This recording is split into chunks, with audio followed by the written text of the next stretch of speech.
All right, let's talk about that video I just posted. I'm currently doing the Yamaha Banshee engine rebuild here. And if you know anything about Banshees, they don't shift the greatest, which is unfortunate. There are things that you can do from factory that will promote better shifting, but there are well-known things and lesser well-known things. So I'm going to go through everything. The first thing everybody seems to know is it's what's called the Shift Star mod right here. So this is the Shift Star. I've got my gears up here, but underneath there is your shift drum. And the Shift Star here from the factory, it's quite a bit more pointy, like straight up, it's like a star. So what you do is you take like a bench grinder and you just ever so gently with a grinding wheel, or even better, like a light sanding wheel, you just grind down the points of each of the star points and you round them off. And you can actually buy it like this if you want to. There are manufacturers out there that will sell you this, but it's not that bad. Like seriously, if you do it slow, you put light pressure, it's not that bad at all. And what it'll do is it'll just basically round off the hump and make it easier for your detent arm here to roll over, which leads us into our second thing, your detent arm. So this one here is an aftermarket detent arm. What this one has here from the aftermarket is this is actually a roller bearing here, which from the factory, it's actually solid. So this little round piece here doesn't roll.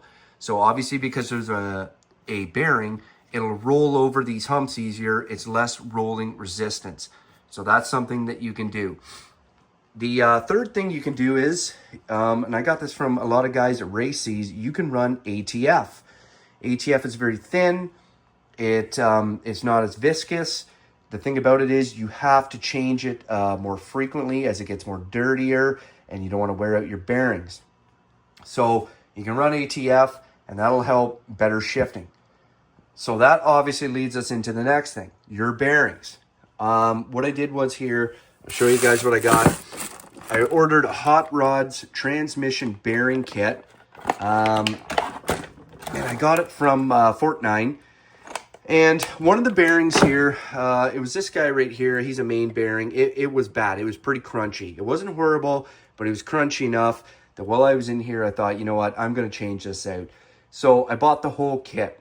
And the thing about it is, I want to go back here. All these things here, you can do the Shift Star, you can do the detent arm, you can change ATF without having to crack open the engine. Once you have to crack open the engine, that's a different story. And if you do that, you might as well do the transmission bearings. When I broke mine open, that was really the only one that was bad. These other ones, whatever, that, due for replacement. But this one here surprised me the most. And I'll show you here. You can see it. It's horrible. And listen to that. And you're thinking to yourself, well, that's probably a minor bearing. Like that's your shift drum bearing, and that's why I showed it in the video, which goes right there. But that much there might have been affecting my shifting tremendous. I couldn't believe when I pulled it out. And I know there are people out there, because I thought to myself, maybe I'll just order that bearing right there. I thought, you know what, I'll do the whole kit. And I know there's people out there that'll think, nah, that bearing there, like, it's not a high-speed bearing. It's not like these. They're not constantly in revolution. This thing here only moves when you click the shifter. But I do believe this is a highly neglected bearing. And I wanted to point that out because I was shocked when I discovered it. And I needed to share that with you guys. So, anyways, Armchair Engineer 85. Please like, comment, subscribe. If you guys like what you see, stay tuned.